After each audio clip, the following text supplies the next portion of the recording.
Salut à tous, j'espère que vous allez bien. Noël approche à grands pas, c'est dans une semaine au moment où je publie cette vidéo et je sais très bien qu'il existe deux catégories de personnes en ce bas monde.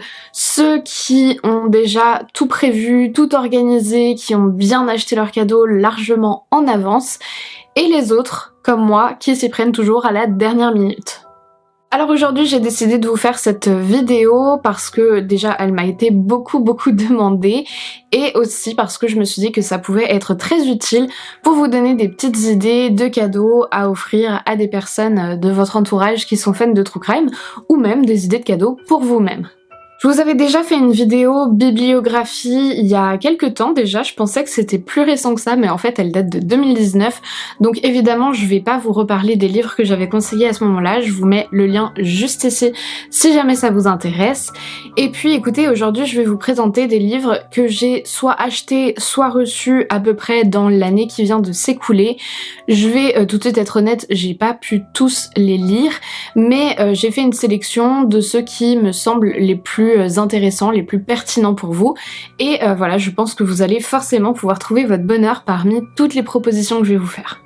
Alors je vais pas perdre plus de temps et je vais commencer tout de suite à vous présenter mes suggestions. Bon, évidemment, pour commencer, je vais vous parler de mes propres publications, hein, ça serait un peu hypocrite de ne pas le faire. Je vais pas trop rentrer dans les détails, ni pour ça, ni d'ailleurs pour les autres livres que je vais présenter, sinon ça va être très long. Je vais juste essayer de vous faire des résumés assez succincts. Donc la première publication que je vous conseille, c'est le cahier d'enquête que j'ai sorti il y a un peu plus d'1 an maintenant avec Marabout. C'est les enquêtes de Sonia Liu. À l'intérieur, vous allez pouvoir y retrouver 10 nouvelles qui sont des nouvelles de fiction inspirée par des faits réels que vous connaissez très probablement parce que ce sont des affaires criminelles assez célèbres. Et donc ces petites fictions se présentent, voilà, comme je vous disais, sous forme de nouvelles que vous pouvez lire, ça s'étend sur quelques pages, et puis tout à coup le récit s'arrête et je vous pose la question, est-ce que vous avez compris ce qui se passe, est-ce que vous avez identifié le criminel, etc. Et c'est donc à vous d'essayer de résoudre l'enquête avec ce que vous trouvez à la fois dans le texte mais aussi dans les annexes qui sont des petits documents en plus, et évidemment ensuite vous pouvez aller consulter les réponses en fin de cahier pour voir si vous aviez bien identifié tout ce qui s'était passé dans ces histoires. Le cahier comporte également des mini-jeux pour un petit peu vous changer les idées de temps en temps et des résumés des affaires réelles qui m'ont inspiré pour ces 10 enquêtes. Il y a un petit truc que je vous avais jamais dit à propos du cahier d'enquête et donc je vais le mentionner ici parce que c'est assez marrant, il a été adapté en Allemagne, il est sorti là au mois de septembre dernier, donc je me dis que voilà, pour les personnes qui parlent allemand ou qui sont en train d'apprendre l'allemand par exemple, ça peut être intéressant, c'est une manière un petit peu ludique de le faire, c'est exactement le même mais traduit en allemand. Ensuite, bon, c'est pas un livre, donc je le mentionne vraiment très rapidement, mais vous avez La boîte crime avec Sonia Liu, qui est un espèce de trivial poursuite du crime et de tout ce qui est un peu de l'univers glauque et criminologie, mais aussi il y a des petites touches de paranormal. C'est un jeu très fun, avec plein de questions, on apprend beaucoup de choses, vous avez 630 questions à l'intérieur, réparties en 6 catégories, et si jamais vous avez envie d'en savoir plus, j'avais fait une vidéo où j'explique vraiment beaucoup plus le concept, parce qu'il y a encore un jeu dans le jeu que je vais pas détailler ici, donc je vous mets cette vidéo juste ici si jamais ça vous intéresse. Et pour terminer cette petite partie auto-promo, je vais forcément parler de mon petit bébé, mon tout premier livre, La malédiction du Cecil Hotel, qui est sorti ce printemps aux éditions Robert Laffont. C'est donc un livre qui reprend toute l'histoire du Cecil Hotel de A à Z, vraiment très détaillée. Vous avez bien sûr toutes les affaires les plus célèbres qui sont très développées, Elisa Lam, Richard Ramirez, Jack Unterweger et le Dahlia Noir, mais j'ai aussi voulu essayer de vous en donner le maximum sur tout ce qui s'est passé dans l'hôtel depuis sa construction, donc toute son histoire, comment ça s'inscrit dans le quartier, et puis toutes les personnes qui sont malheureusement décédées dans cet hôtel, que ce soit des morts étranges, des suicides et même des meurtres. Donc voilà, vous pouvez vraiment tout retrouver là-dedans. J'en suis évidemment très fière et voilà, j'espère que c'est une lecture qui pourra vous intéresser, même pour les personnes qui pensent déjà un petit peu tout connaître du Cecil Hotel. Je vous assure que là-dedans il y a énormément d'informations et moi quand j'ai fait mes recherches, j'ai découvert beaucoup de choses que j'avais trop envie de vous partager. Je vais continuer sur ma lancée en vous présentant les projets sortis par mes collègues de True Crime. Donc il y en a eu plusieurs cette année ou l'année dernière, à commencer par le livre de Liv, Ils sont passés à l'acte. C'est un livre un petit peu particulier puisqu'il va vous raconter plusieurs affaires criminelles, il y en a 13 à l'intérieur, d'un point de vue vraiment à l'intérieur de ces affaires, comme si on était presque dans un des personnages qui la vit. Donc c'est un mélange vraiment de recherche, de faits réels et en même temps un petit peu de fiction qui a été très très bien écrit par Liv, donc je la félicite pour ce projet. On a ensuite le 3e tome de Garder l'œil ouvert de Victoria Charlton, dans lequel vous allez pouvoir retrouver 20 nouvelles affaires criminelles. Vous connaissez évidemment Victoria Charlton, hein, je pense que j'ai pas forcément besoin de vous la représenter. C'est donc le 3e tome. Si vous n'avez pas les premiers, évidemment, je vous invite aussi à vous diriger vers le 1 et le 2. Mais voilà, ça c'est la nouveauté de l'année, le tome 3.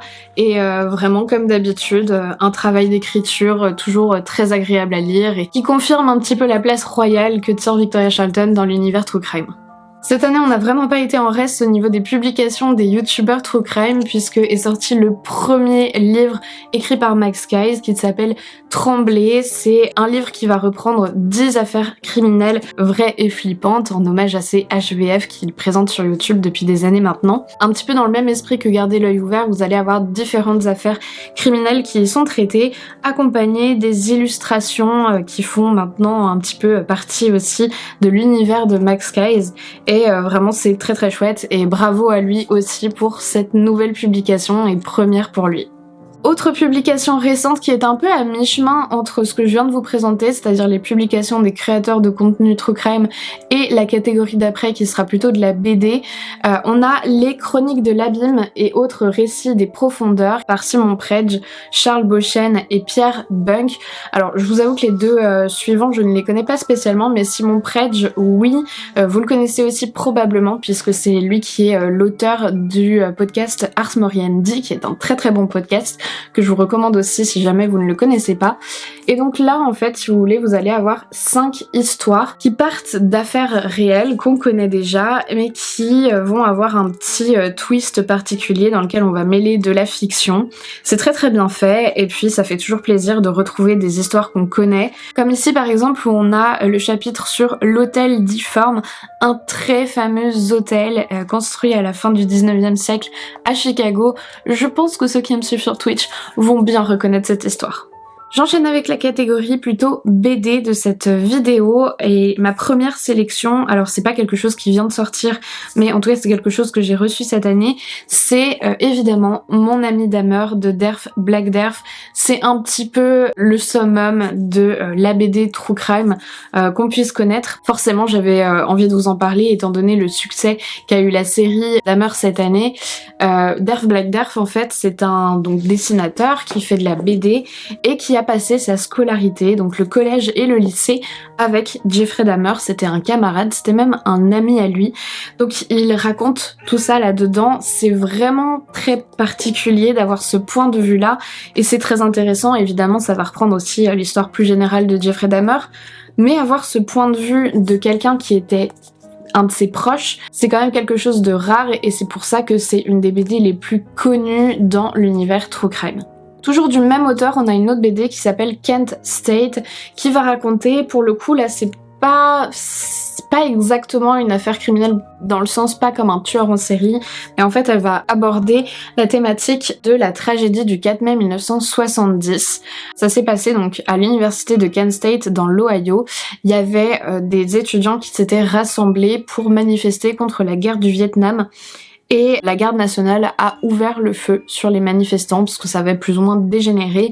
Donc c'est quelque chose, un événement absolument tragique de l'histoire des États-Unis qui s'inscrit évidemment dans un contexte très particulier au niveau sociétal, au niveau politique.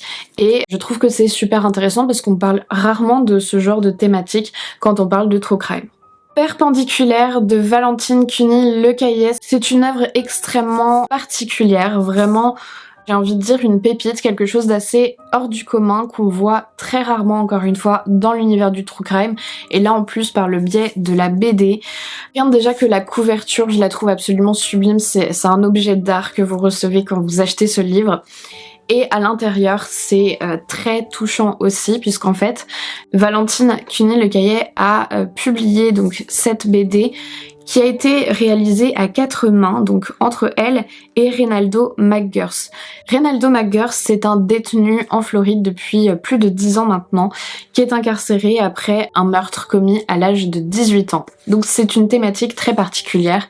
Et ce livre, il va aborder plein de thématiques très inédites, j'ai envie de vous dire.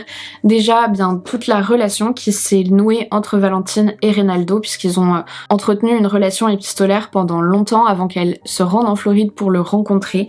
C'est aussi l'occasion de parler de toute la dureté, la brutalité du système carcéral aux États-Unis, mais aussi de cette volonté de tenir le coup pour des détenus, d'essayer de peut-être pas forcément, je sais pas si utiliser le terme de rédemption est le bon, mais vous savez, essayer de se reconstruire en fait, de se construire en prison surtout. Et voilà, c'est vraiment une pépite, il est incroyable, c'est un très très beau bébé et vraiment rien qu'au niveau graphique à l'intérieur, il est absolument superbe et je vous le recommande très chaudement. Pour la catégorie suivante, j'ai sélectionné 2 livres, alors mes catégories sont peut-être un peu bancales, hein. C'est moi qui ai essayé d'organiser ça du mieux que j'ai pu. Si vous voulez, ça va être des livres qui parlent d'une thématique particulière, mais au travers de plein d'affaires. Et donc pour le premier, j'ai sélectionné Faites entrer l'acquitté de Gilbert Thiel. C'est un livre dans lequel cet ancien juge d'instruction va raconter différentes histoires françaises de personnalités qui, contre toute attente, alors même peut-être qu'ils avaient avoué des meurtres ou que toutes les preuves étaient contre eux, ont été acquittés. C'est un point de vue un petit peu spécial qu'on n'a pas non plus très l'habitude de voir en criminologie, mais je trouve que c'est vraiment super intéressant. Donc vous avez vraiment plein d'histoires qui vont couvrir un petit peu tout le XXe siècle et qui vont vous présenter ces cas un petit peu hors du commun de la justice.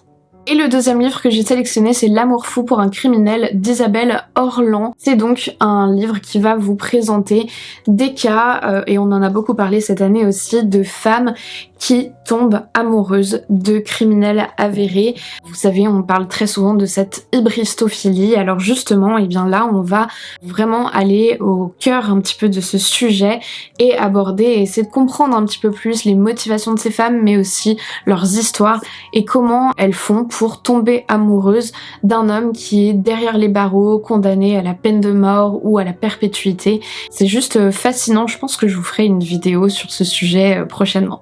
Pour la catégorie suivante, j'ai sélectionné des livres qui vont parler d'une affaire criminelle en particulier, à commencer par donc le premier que je vous avais déjà montré sur Instagram, American Predator de Maureen Callahan. C'est un roman qui a été publié d'abord aux États-Unis et ensuite traduit en français et qui nous promet de nous raconter l'histoire d'un tueur en série absolument terrifiant, très prolifique aux États-Unis, mais finalement dont l'identité est assez peu connue, je pense, en France ici pour nous. Je ne l'ai pas encore lu, donc ça va être plus compliqué pour moi de vous en parler en détail, mais j'en ai eu que des très bons retours et j'ai très hâte de le lire pour le coup.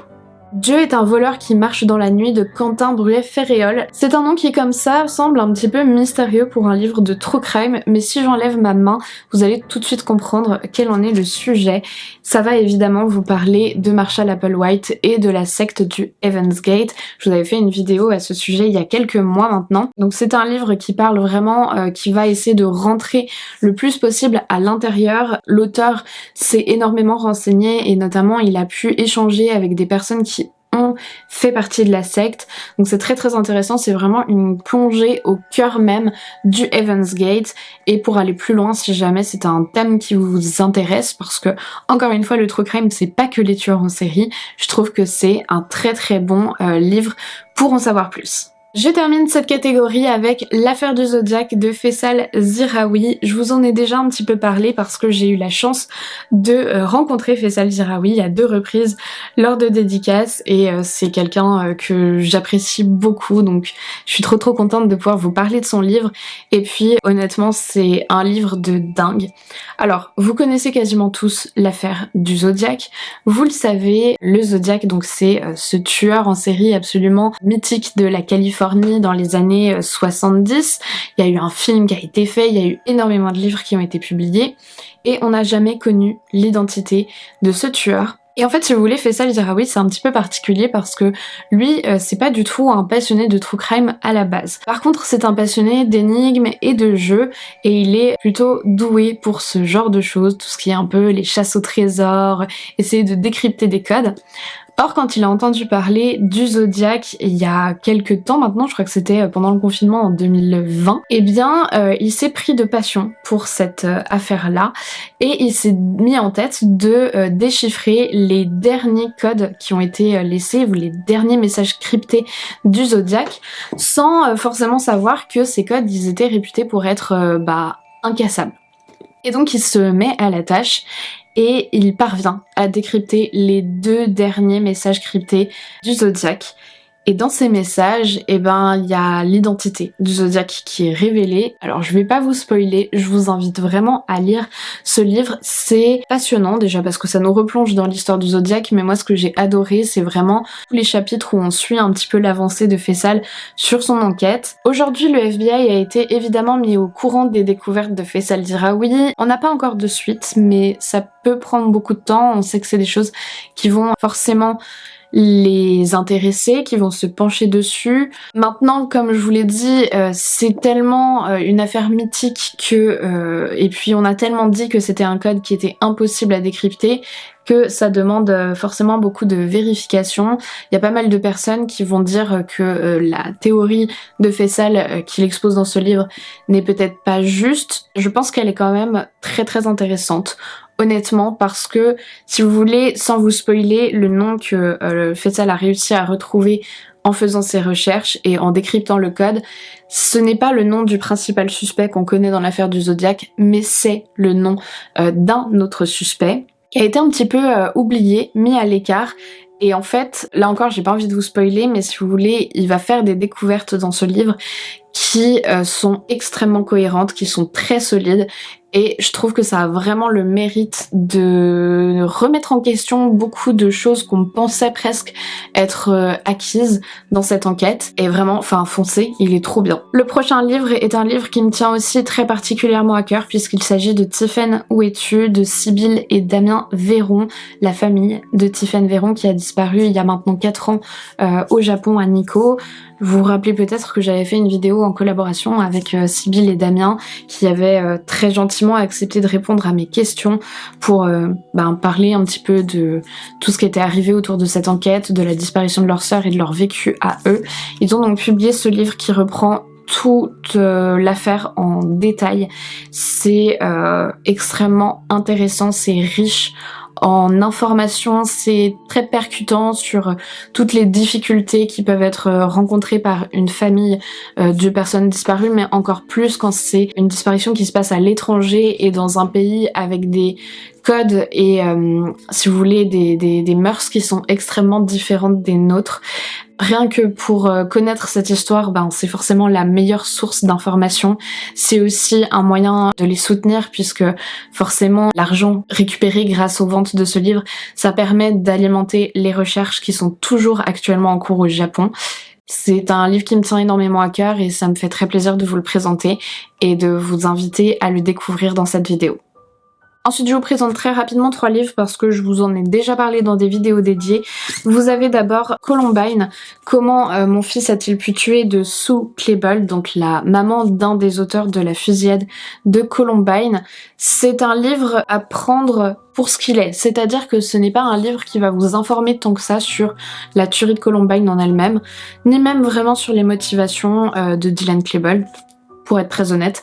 Par contre, c'est un aperçu que je trouve très intéressant et qu'on a rarement d'une personne proche de un de ces auteurs de fusillade. C'est assez rare en fait qu'on ait un témoignage aussi puissant et aussi proche de comment a vécu une personne de l'entourage. Là en plus c'est la maman, c'est très particulier parce que vous le savez très souvent, ce sont les parents, notamment les mères, qui sont un petit peu tenus pour responsables de ce que font leurs enfants criminels. Prenez-le vraiment comme un témoignage de comment elle a vécu d'abord ce jour-là, le jour de la fusillade, et puis ensuite les jours, les semaines, les mois, voire même les années qui ont suivi, comment elle a réussi à se reconstruire et Dieu sait combien ça a été compliqué, tous les impacts que ça a pu avoir sur sa vie, sur sa famille, sur tout son entourage, et je trouve que ça vaut vraiment le coup d'être lu. Excusez-moi pour ce bruit, j'ai un chat qui court dans mes escaliers. Bref, je vous disais, voilà, c'est un livre qui est vraiment chouette, si jamais vous avez envie d'en savoir plus sur ce témoignage-là qui est vraiment assez hors du commun. Ensuite, j'ai 2 livres à vous conseiller sur une même affaire. Une affaire que vous aviez beaucoup aimée quand je vous ai sorti la vidéo sur ma chaîne, c'est Les Reclus de Montflanquin. Et donc là, encore une fois, on a eu la chance de voir 2 livres qui ont été publiés par des personnes qui l'ont vraiment vécu de l'intérieur.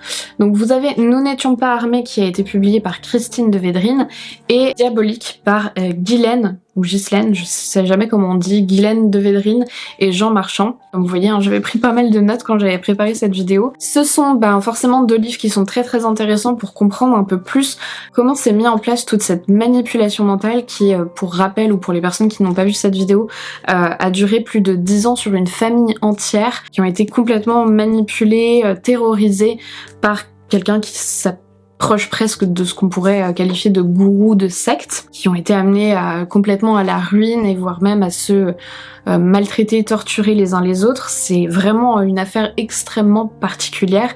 Quoi de mieux en fait que de pouvoir lire leurs témoignages à eux, comment est-ce qu'ils ont vécu tout ça, comment est-ce qu'ils analysent ça après coup, et puis justement un peu mieux voir comment ces choses-là se sont faites de manière très insidieuse. Les 2 livres sont franchement très intéressants. S'il fallait n'en choisir qu'un, personnellement je vous conseillerais peut-être un petit peu plus Diabolique de Guylaine de Védrine, puisque en fait Guylaine ça a été la porte ouverte, c'est elle qui a un petit peu fait entrer Tilly dans cette famille, et c'est elle je pense qui a été peut-être le plus sous son emprise.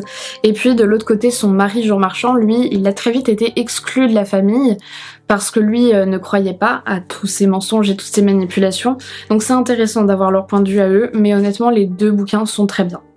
Je vais continuer avec des ouvrages un petit peu plus techniques cette fois, et je vais commencer avec quelque chose qui devrait beaucoup vous intéresser, parce que vous êtes très souvent assez nombreux à me demander des références, qu'est-ce que je vous conseille si jamais vous avez envie de plonger un peu plus dans la psychologie des tueurs en série. Alors je vous ai beaucoup conseillé Daniel Zaguri, je continue de le faire d'ailleurs, mais j'ai découvert ce livre-là il y a pas très longtemps, sous les conseils de Sacha Herbel, dont je vais vous reparler tout à l'heure, mais déjà je la remercie pour vraiment m'avoir conseillé ce bouquin parce qu'il est trop bien. Alors, Le tueur en série, étude de profil français à l'usage des praticiens de Fiammetta Esposito. C'est clairement la couverture de livre la moins sexy de cette vidéo. Mais vraiment ça annonce la couleur, on est sur du manuel très pointu en fait, très psychologique hein, et je pense peut-être à ne pas mettre entre toutes les mains. C'est vraiment pour les gens qui ont envie d'aller creuser beaucoup plus en détail la psychologie, et ça ressemble énormément en fait à ce qu'on fait quand on est psychologue, c'est-à-dire que vous avez vraiment des profils psychologiques qui sont rédigés à la manière de ce qu'on fait vraiment dans des documents en tant que psychologue, quand on doit signer par exemple une anamnèse, une étude de cas sur une personne en particulier. Donc là, ce livre-là, il va aborder plusieurs cas, je sais pas combien il y en a exactement, c'est pas précisé, j'ai pas l'impression. Enfin bref, par exemple, c'est ce livre qui m'a énormément servi quand je vous ai fait la vidéo sur Patrice Allègre. Il y a vraiment tout son profil psychologique qui est travaillé par plein de psys, et c'est très précis. Je vais vous montrer puisque du coup j'avais corné la page. On est ici, vous avez vraiment donc là par exemple la partie anamnèse, et ensuite on passe à l'analyse psychologique. Alors les crimes sont quand même assez détaillés aussi, et ensuite voilà par exemple ici, vous voyez, c'est vraiment très particulier, je vous montrerai mieux après à la caméra en fait. Ça c'est vraiment du manuel pur et dur pour les personnes qui ont envie de se plonger dans la psychologie, je le recommande à 1000%. Donc voilà, c'est des tueurs en série français qui sont passés à la loupe par des psychologues. Ensuite, j'ai 2 livres assez similaires, mais que j'avais quand même envie de vous présenter tous les 2. Vous avez donc d'abord Scène de crime dans le labo de la gendarmerie scientifique, écrit par Catherine Malaval et Mathieu Nossan. Ça, c'est un livre qui va donc vous présenter ce côté un petit peu plus méconnu de la police scientifique, en tout cas moi je le connais un peu moins. Vous montrer comment ça se passe en vrai, pas comme à la télévision, par le biais de plein d'affaires.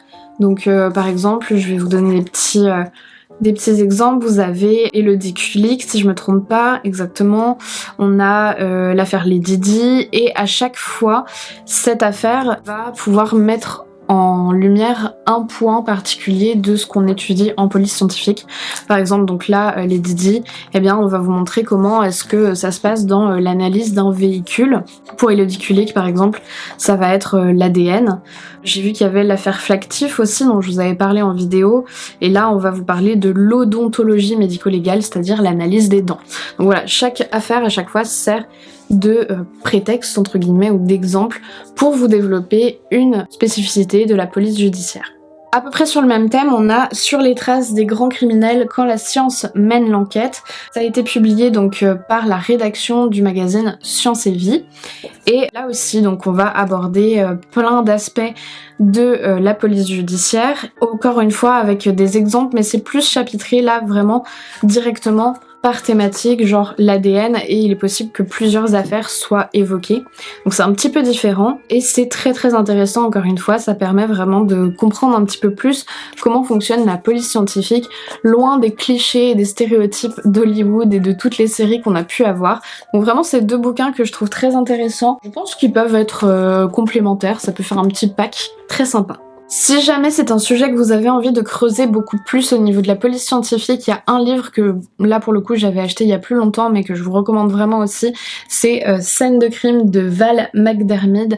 Val McDermid à la base c'est une autrice de polar, si je me trompe pas, je crois qu'elle est journaliste aussi, qui est extrêmement pointue dans toutes ces descriptions de scènes de crime, de choses comme ça. Et elle a fait cet ouvrage qui est comment dire, un peu une bible de la police scientifique, puisque ça va vraiment reprendre tout de A à Z sur comment ça se passe sur une scène de crime, qu'est-ce qu'on analyse, il y a vraiment toute l'histoire un peu du développement de la police judiciaire, avec beaucoup d'exemples qui sont assez peu connus en général, et beaucoup de choses qui viennent directement d'Angleterre, enfin du Royaume-Uni, puisque elle, il me semble que elle est écossaise. Vous avez chaque chapitre qui va vous raconter l'histoire de telle sous-partie de la police judiciaire et toutes ces applications avec des exemples d'affaires, avec des images, des photos et tout. C'est vraiment trop bien, et là on est vraiment sur un bouquin très complet là-dessus. Le dernier livre dans cette catégorie un petit peu plus orienté sur, on va dire, le côté police judiciaire, scientifique et tout ça, est un petit peu particulier, je vous en avais déjà parlé aussi. C'est Scène de crime de Philippe Charlier. C'est un livre de photos, principalement, avec un petit peu de texte à chaque fois pour accompagner. Je sais pas trop si je vais pouvoir vous en montrer beaucoup à l'écran. Donc, Scène de crime, vous l'avez peut-être vu là comme ça quand je vous le montre. Seine, ça s'écrit comme le fleuve, la Seine. Ce sont des images assez particulières, très crues, pour être très honnête, de la police qui date, on va dire, du début du XXe siècle, c'est-à-dire même presque avant, enfin même, oui, totalement avant l'invention de la police scientifique. Et si vous voulez, ça nous montre vraiment comment est-ce qu'on menait les enquêtes avant justement d'avoir toutes ces choses, avant d'avoir vraiment l'analyse des empreintes digitales, de bien avant l'ADN, etc. Et principalement en fait comment est-ce qu'on menait les enquêtes, et c'était à partir des scènes de crime, des indices qu'on pouvait retrouver, de la position d'un corps, de peut-être les éléments qu'on pouvait retrouver dans le décor, si on retrouvait l'arme, si on trouvait des, je sais pas, des scènes, enfin des indices qui montraient qu'il y avait une lutte, des choses comme ça. Alors c'est pas à mettre entre toutes les mains, hein, n'offrez peut-être pas ça à votre petit-neveu passionné d'enquête, de Sherlock Holmes et tout ça, s'il a genre 10 ans. Parce que les images sont vraiment très crues, je vais essayer de trouver des extraits à vous montrer à l'écran sans être forcément trop censuré par YouTube. On a des trucs, là je suis en train de le feuilleter, on a vraiment des trucs très durs. Mais par contre, Philippe Charlier, moi j'aime beaucoup son travail en général, et c'est super intéressant, vraiment pour les glauques nerds passionnés, ça peut être un très bel ouvrage. Les photos sont honnêtement magnifiques. Il y a quelque chose de très particulier aux premières photographies comme ça d'affaires criminelles. Ça capture en fait une époque entière avec forcément toujours ce crime en fil rouge.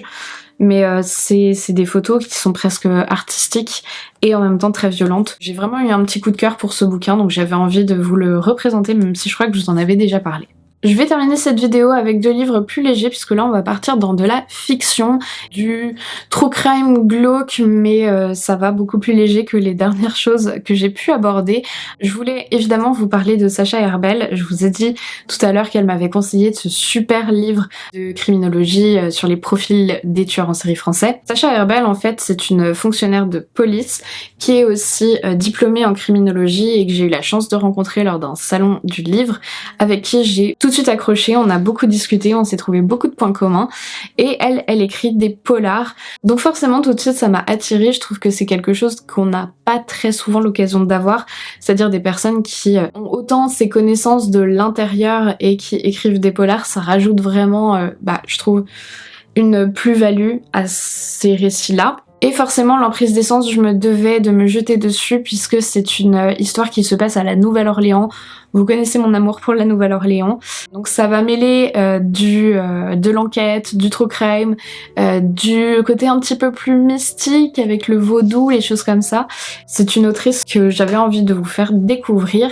C'est pour passer un petit moment sympa, mais toujours dans cet univers un petit peu glauque qu'on adore. On en arrive à ma dernière recommandation, et alors là c'est du très très lourd que je vais vous présenter.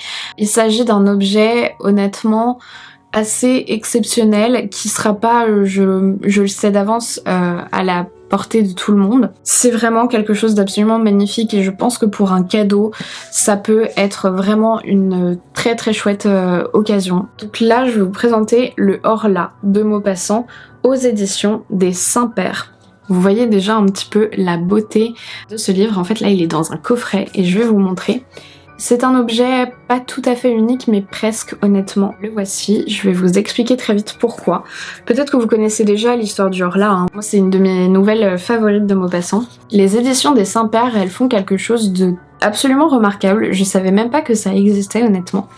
Elles publient des éditions originales des manuscrits. C'est-à-dire que là, vraiment, j'ai dans les mains une réimpression du manuscrit original du Horla de Maupassant, c'est-à-dire avec son écriture, avec tout ce qui peut être des ratures, des moments où on se reprend, des hésitations sur des mots, des choses qui sont changées. C'est un aperçu absolument incroyable du travail d'écriture de cet auteur. Et donc les éditions des Saint-Pères publient comme ça beaucoup d'œuvres très classiques et parmi les plus beaux livres qui puissent exister au monde en version manuscrite. C'est des objets honnêtement de collection, c'est presque des objets d'art, d'autant que par exemple ici dans le Horla, le récit est accompagné d'illustrations qui ont été faites à l'aquarelle par Mélanie Roy, et je vais juste vous en montrer quelques-unes.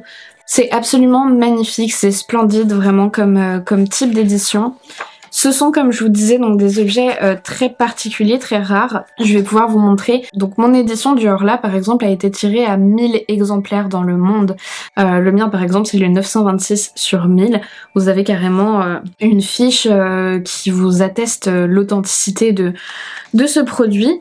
C'est donc évidemment, j'en ai bien conscience, pas un livre qui intéressera absolument toutes les personnes. C'est même pas vraiment destiné à être lu comme on lit un livre, hein. C'est-à-dire que si vous voulez lire le Horla ou tous les autres titres que vous pouvez retrouver sur les éditions des Saint-Pères, certains sont pas forcément toujours évidents à lire, mais c'est vraiment autre chose qu'on vous propose là, c'est un objet d'art honnêtement. Ce sont des livres qui ont forcément un coût, hein. Ça va aller de à peu près 100 à 200 € pour un exemplaire, mais je trouve que c'est vraiment un cadeau d'une qualité et absolument exceptionnelle pour les fans de littérature. Ça peut être vraiment quelque chose, enfin moi en tout cas, si on m'offrait quelque chose comme ça, je serais extrêmement touchée au-delà de la valeur que ça peut avoir monétaire, parce que je trouve que c'est un très très beau projet. Donc ils ont plein de différents manuscrits sur leur site internet. Je vous laisserai aller voir si jamais vous avez envie de découvrir, vous aurez le lien en barre d'informations pour aller sur leur site. Vous pourrez y retrouver tout un tas de manuscrits différents, hein. Moi j'ai évidemment choisi le Horla parce que comme je vous disais, c'est je pense ma nouvelle favorite en fait de Guy de Maupassant, ou en tout cas une de celles que je préfère. Il y a vraiment un côté très très glauque nerd pour ceux qui connaissent cette histoire. C'est l'une des plus frappantes descriptions de paralysie du sommeil qu'on ait pu avoir dans la littérature, je trouve. Et il y a toute cette ambiance extrêmement glauque, extrêmement sombre, que moi j'affectionne tout particulièrement. Et pour info, la livraison est super rapide, vraiment. Si jamais vous voulez l'avoir à temps pour Noël, c'est encore possible. La personne qui travaille aux éditions et qui me l'a très gentiment envoyé ne m'a pas payé du tout pour vous parler de ce livre, hein, mais juste m'a expliqué le fonctionnement du site et je l'ai trouvé génial. Si vous commandez dans la matinée d'un jour, vous pouvez recevoir votre exemplaire le lendemain, donc c'est vraiment très rapide. C'est fait en France, c'est un très bel objet. Pour les passionnés de littérature, je pense que ça peut être un merveilleux cadeau. Voilà, écoutez, je vais m'arrêter là parce que j'ai la voix qui est en train de partir en vrille. J'espère que ça a pas trop déraillé et que j'étais à peu près claire dans ma présentation des livres. Je suis quasiment certaine qu'il y a forcément quelque chose qui vous a intéressé dans ce que je vous ai présenté. N'hésitez pas à me dire en commentaire quel est le livre qui a le plus retenu votre attention. J'ai hâte de savoir. Et puis, écoutez, moi, il me reste plus qu'à vous souhaiter de très bonnes fêtes de fin d'année. On va se retrouver dans 2 semaines pour une dernière vidéo de 2022. Samedi prochain, ça tombait sur Noël. Je me suis dit, ça sert à rien de sortir absolument une vidéo, sachant qu'en plus, je vais partir en vacances. Je vous avoue que ça va me faire un petit peu de bien.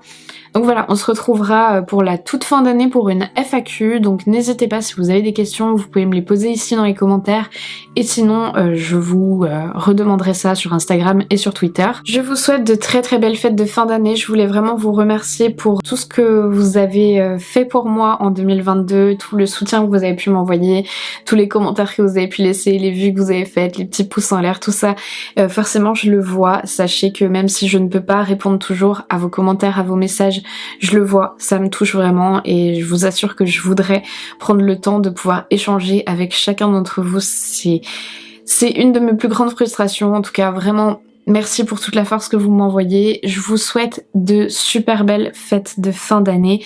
Je vous fais d'énormes bisous et puis je vous dis écoutez, à dans 2 semaines. But I won't be afraid of these cold lines on my face, for they may lead me to a better place. Will you remember what I've done? Will you remember where